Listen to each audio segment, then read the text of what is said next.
Good morning, students.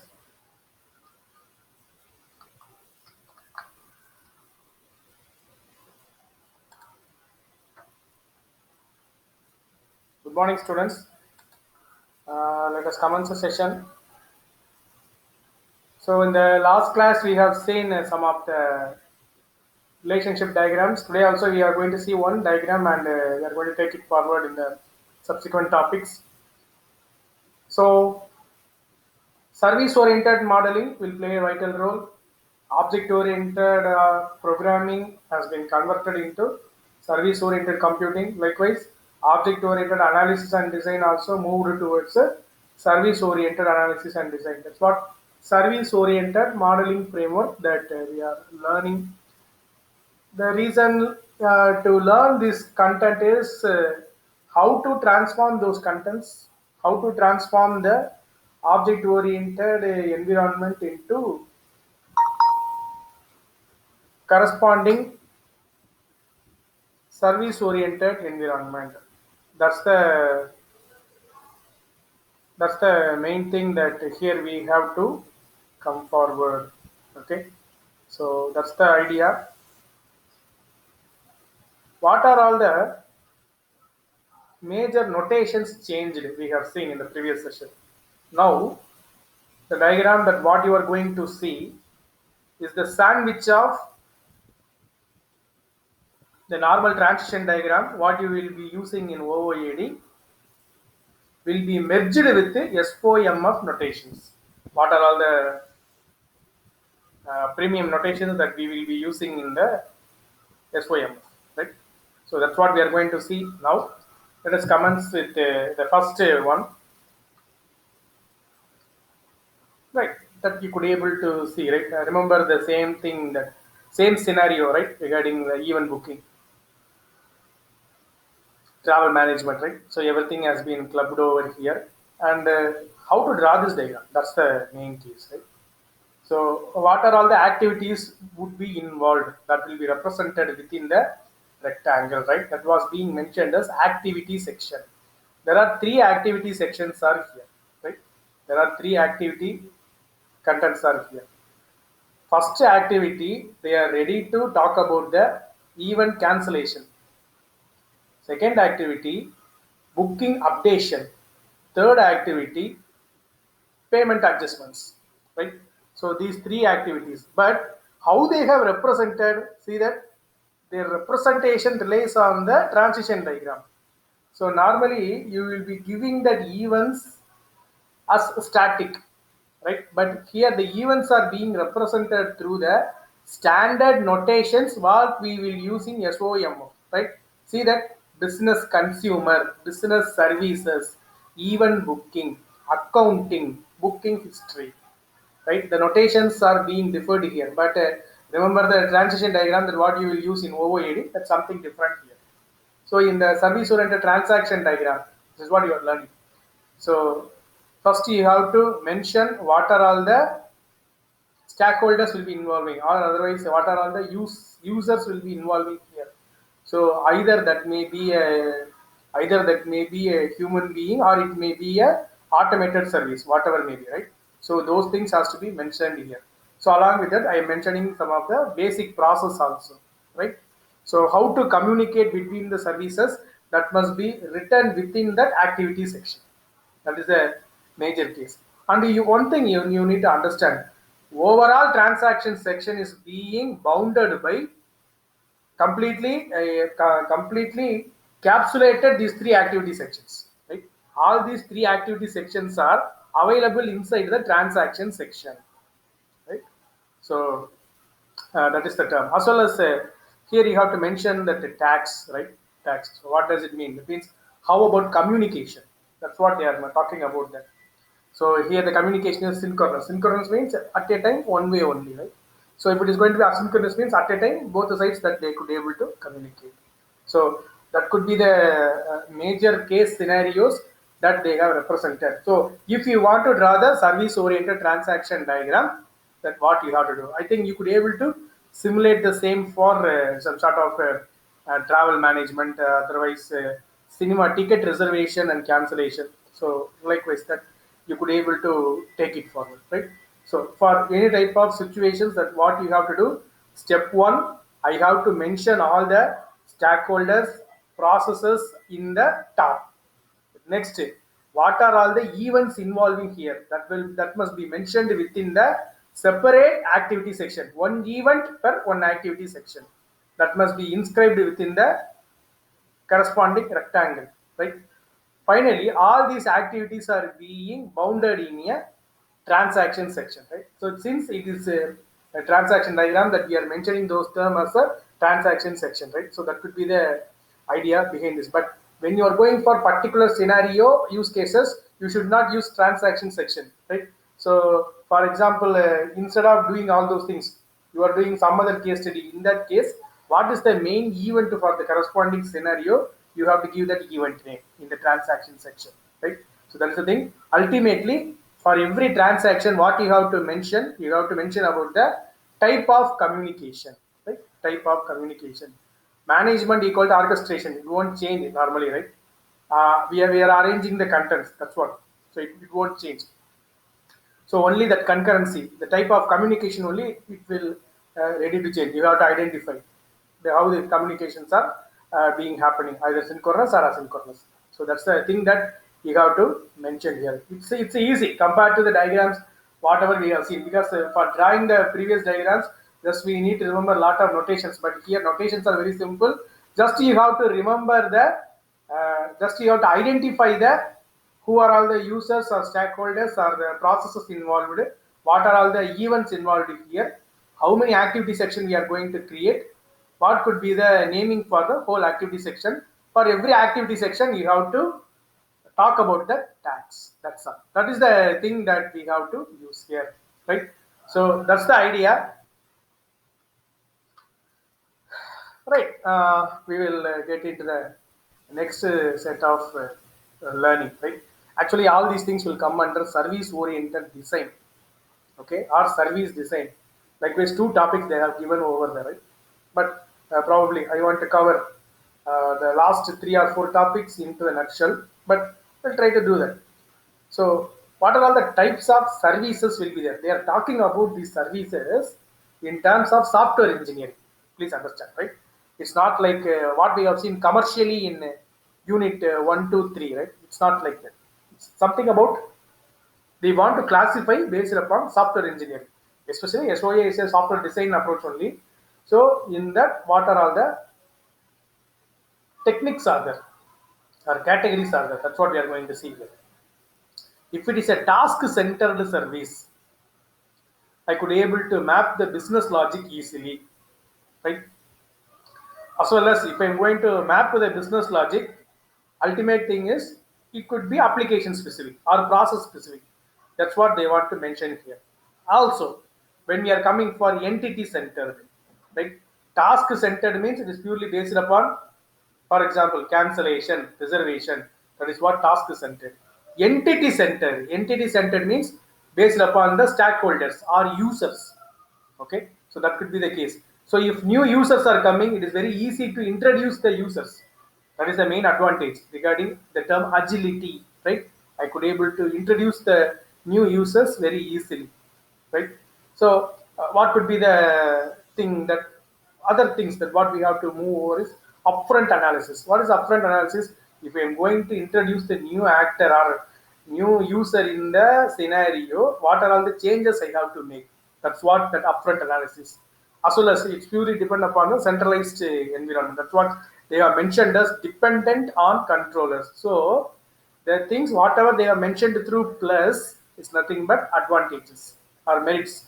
So the negative, what they were mentioned within the parenthesis, it represents the limitations, right, or demerits. So these are all the additional overhead that are going to occur when we are going to use any one of the type of services, right, either task centered or entity centered. But the advice is you have to choose which one that we have to take it forward, task centered, right? If something is purely rely on process, only the number of users are very, very less. Okay, number of users are very, very less. In that case, it is go for task centered. For example, automating the nuclear reactor, automation of the inputs and outputs from a nuclear reactor. In that case, there will be a service engineer, there will be a station engineer. Only two persons will be involved, not more than two. Okay, so during their shift timings, they will verify only these two things. These two people only involved. So rest of them are completely based upon tasks. If any of the tasks are malfunctioning, that will be immediately reported in the engineer available in the base station. Once he got the information, he will make call and inform the service engineer available in the field. That's all. By that, he will go and rectify it. So the complete things are based upon tasks. So the involvement of users are very, very less. In that case, it's good to choose task-centered, right? So entity-centered. So entity-centered is nothing but the place where more number of people will be involving. Ultimately, we will go for any content based upon from social media, right? So social media is completely social media applications are completely based upon entity-centered. It depends, right? It depends upon the users. So that could be the place that where we can adapt these type of design. That's what I want to stress here. So here we are ready to introduce the thing. What could be the benefits of a business-centric SOA, right? Business-centric SOA. So the ultimate aim is I could able to introduce agility. See, agility is the term that could be the viral term on software industry. I think since the last 4 to 5 years. Right? So everything will be on agile. Are you are you ready to work ad hoc? That's the thing. That's the major thing. Within that period that you have to complete, the deadline will be conveyed by you. The management will be conveyed by you. Right? Everything will be conveyed by you. You have to stick to your own deadline. That's all. No one will come and give you that you have to complete within these things within the time. No, no, not that like fashion. They will give you a broad line. Within that, you have to draw your own cluster and you have to work. That's it. That's what the term. Agility could be the best way of development or launching the service or managing the service. That is the reason why they are ready to work with. As well as if I am going for agility, what could be the ultimate benefit is I could able to arrange my own concern. That's what orchestration, arrangement of services. That's what the term orchestration is ready to represent. Enabling reuse, right? So I could able to reuse. I think till now in design approaches we won't reuse anything, right? But even though we are using object-oriented programming, reusability will exist on the corresponding methods only or corresponding any variables which are common to all the methods. But in SOA it won't be like that. Completely generic. Okay, it is completely generic. That's what. So reusability could be something easier. That's what we want to stress here, right? So service oriented design. Already the part of diagram we have seen in 2 sessions back, 2 3 sessions back. So now we are continuing that. Okay, in service oriented analysis, we are ready to talk about service oriented design. So what are all the contents will be encompassed here, right? So so I have to compose my SOA, right? So whether SOA is necessary for me or not for the thing that already will be completed in my analysis phase itself. So I would ready to transform those analysis steps into design steps. That's what a compose SOA. So I'm ready to go for designing the entity-centric business services. I'm doing so entity-centric purely based upon users. Next, infrastructure services based upon the infrastructure. Task-centric based upon business logic, right? And again, I am designing the SOs, right? So this could be the general flow that I have to follow. But while we are going to design any specific applications, the general flow can be used. See, and also one more thing, if the environment is hybrid, in that case, we have to use some type of design in some places, some type of design in other places. So in that case, if you could able to substitute and use, no need to restrict. This is having this many merits. This is having this many limitations. I am accessing this. I am dropping this. No, not like that. The environment is changing now, right? So by omitting disadvantages things, by taking advantages things, no, that's not the case. Even though it is having demerits, it is having some merits that will be helpful for us at some place. That is the reason why try to acquire merits from all the services. That's all. That's enough. Disadvantages we can take it later for. That is the reason why service-oriented computing will be It's not. It won't neglect anyone, right? It won't neglect anyone. It will take care of everything, but it will allocate the job towards the people who are all doing well and good on the particular time. Likewise, on a monotonic based environment, the things will be happening, right? So, entity-centric business services that has been represented through a simple management, right? That you could be able to see. So if I am going to do that, what I have to do, right? I need to arrange the existing content with the thing what I am going to propose. That's what they have mentioned as entity-centric business service layer plus parent orchestration layer. That is what they are ready to merge with. Here, if you are ready to go over that corresponding PO document, the employee customer. See, they are mentioning about users here, right? That's what completely, right? So the users are going to be the employee and the customers. Okay. So what they are doing, what is the process actually? They are going to receive the PO document, process order document. Okay, they are going to receive that PO document. They are going to validate that. So if it validated, you have to send why it is rejected, right? If it is invalid. So if it is going to be accepted, so I have to convert it into some format. That's all. This is the actual logic behind that. But here people will be ready to talk about who are all will communicate, in which are all the ways that they will communicate. That is what the thing that they have represented through this diagram, right? So and you could able to see that order will be accessed by PO, because there only it will be mentioned, right? PO and corresponding employee, and you need to see this one as a class diagram, right? In the class diagram, you will mention the name of the class. Next, you will mention what are all the variables in that. Next, you will mention what are all the methods in that. But here, what we are ready to talk about, we talk about very generally the name of the corresponding entity, what are all the contents that it will have, right? That's what we have mentioned, not more than that. Okay, so that's the case. How they are related, there's no need to worry about that, right?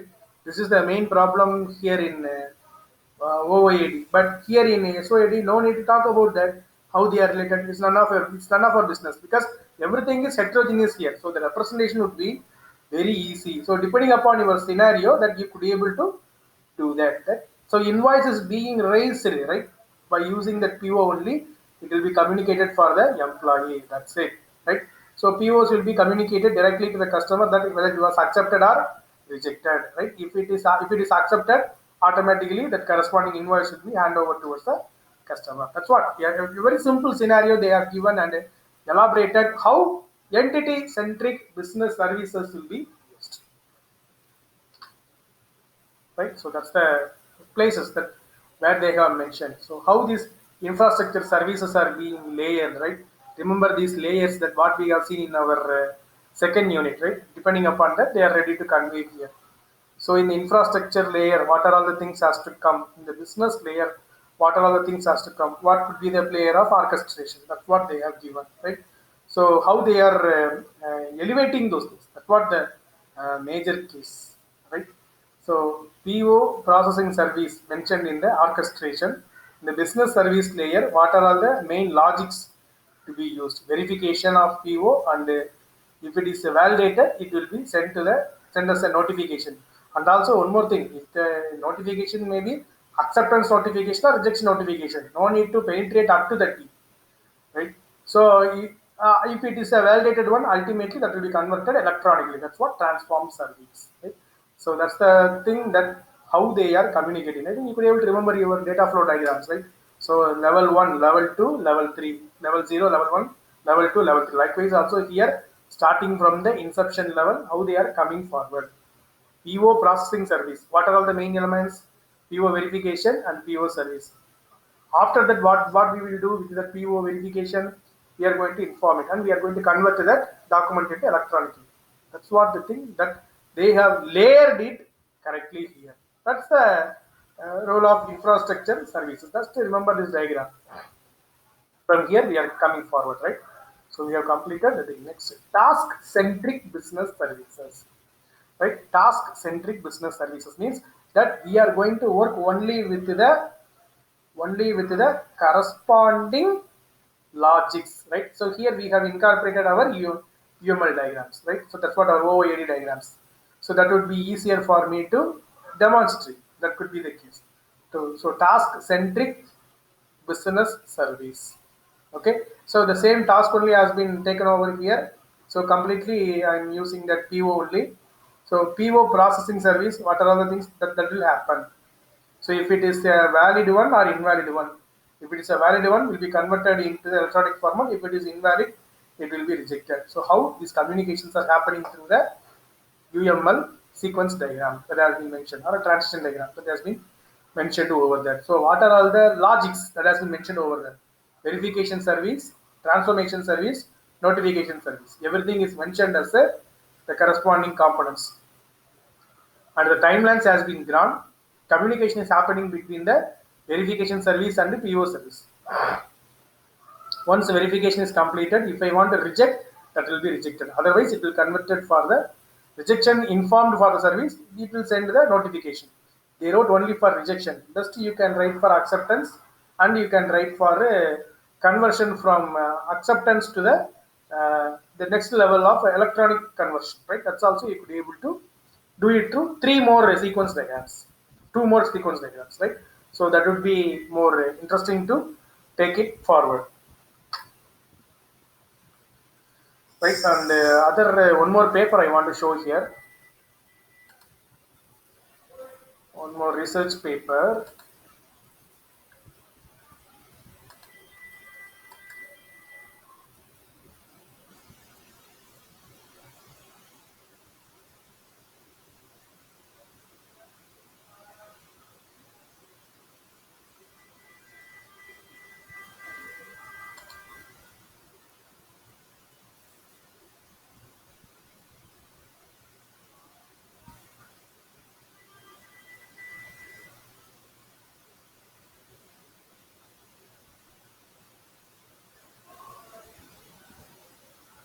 Yeah, this is the paper that I want to talk about this modeling. Right, I think this paper will give us the complete idea how this modeling has to happen. This paper will help you. What are all the things they have taken from UML, right, for SOAML framework? Okay, so what are the things that they have taken? How to define a simple interface? What is a service contract? What is a service interface? Right. So those things will be more helpful for us. And one more thing, we won't talk more about relations here, right? So I think in all the previous data representations, we will talk about relations one to one to n to one, m to n. Likewise, we have talked about all those things. So how to use all those things in this corresponding SOAML specification that will be mentioned over here. And even I want to talk about this.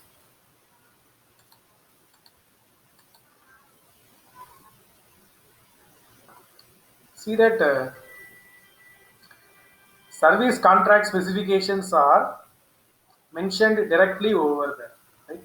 So that's the major case that here you could be able to see over there. So there are four participants, the corresponding dealer network. See the left side diagram, the dealer network architecture. You are having four participants and their roles are being mentioned. Okay, buyer, seller, sender, receiver. Right.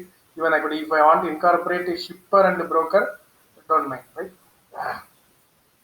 So they are being categorized as very specifically dealer, manufacturer, agent, shipper. Okay. For all those things, how the contract specification need to be mentioned. Contract specification is nothing but what is the role of that user, that must be mentioned, right? So that's the major role of this service architecture. Okay, so if it is going to be the dealer means what is the purpose of dealer here, right? So he could be the corresponding person who will be doing local delivery, right? So manufacturer means who is manufacturing that product, that what customer have ordered. So agent is the one he is ready to come over for available items, right? Who is displaying available items. That's the thing. So the shipper means who is going to deliver the corresponding item. So I could able to specify, right? Because when we are working for entity-centric service design, this is mandate. That's the reason why I'm talking about this. Once if we identify the who are all involving, who are all the participants, right? It is very easy for us to take it forward in entity-centric design, right? So when we are going for the subsequent cases, and I will talk about one more point here. So you could able to talk about the individual users, their corresponding task-centric in a easier way, right? Here, this shipping status can be notified, right? How that can be represented, right? So that how it can be represented. So when I'm going to represent through contract based approach, how I am representing. When I'm going to represent service interface based approach, how I am representing, right? So that could be the differentiation that they are showing here, right? Based upon the three approaches what they are discussing in the paper. So we could be able to represent. So there are three approaches are there if you want to if you want to model the service oriented environment. So ultimately that will be represented by this basic model, simple interface based approach, service contract based approach, service interface based approach. These three approaches are mandatory for designing the services, right? That could be the major case that I have to decide here. Further, if you want to discuss in the diagram, right? This is the way of doing choreography, right? Because in the automated environment, choreography will be done automatically. You no need to do that. You no need to do that, right? By default, either in WSBPL or if you are going to use any other SOML based tools, it will ready to do that, right? So being placing the order and order taker, how the quote request and quote accepted and order confirmation. So everything will be accepted. Again, how they are mentioning their corresponding notation, right? Notations are very very important in this case. As well as if you come for the corresponding specification of their roles and their interface type and how they are communicating, right? Roles, communication type, how they are, what are all the people involved over on that. That's what being mentioned over here, right? Here the two roles are mentioned as consumer and provider. That's all, right? So here being mentioned as dealer and manufacturer. From manufacturer, dealer will receive it, right? That is being mentioned. So low level has been mentioned. The next level that has been mentioned is the corresponding methods. Okay, so you could be able to see that the same thing what was mentioned in the choreography diagram has been represented in terms of interface based approach. That's what, right? So that's the thing being represented here, right? And you could be able to see the transition diagram here again, right? How the corresponding contents are being mapped. See, for transaction diagram, what we have seen first, that is also being involved here. You could able to see individual activities are being clubbed here, right? Individual activities are being clubbed here. What are all the things has to be repeated? It has to come in the loop. See that? You could able to see here loop. So these are all the some of the extended modeling notations. Depending upon the software what we are using, it will vary, right? So that's the major thing that I want to convey here, right? So what we have mentioned through this transition, the sequence diagram, the same thing has been represented through the interface based approaches. What are all the, who are all the actors involved, what is their functionality, how it has been represented using interface based approach, right? So that could be the major case, that how they are communicating. See the arrow marks, that is also being possible. I think in OOAD you could not be able to use this type of notations, that the corresponding interfaces are communicating to each other, right? So that's the major thing that I could able to talk about here. And the second section, right? So service interface based approaches, again they have talked about the two roles, right? Consumer provider, consumer and provider, right? That you could be able to see here. So this also a notation that corresponding entities, that network architecture is being represented. See, only the thing is notations will vary, right? In SOMF, SOAML, right? It's a modeling language.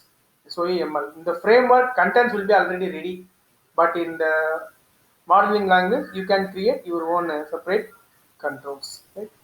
So I think this would talk about the whole case. This diagram will talk about the whole case. Still, if you want to refine, so here you could able to see that like your OAD, that here they have mentioned the corresponding data types also. What is the data type of the each and individual variables? That is also being mentioned here.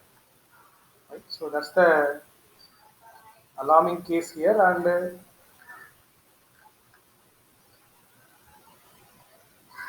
here some of the other tools I want to share with you, right?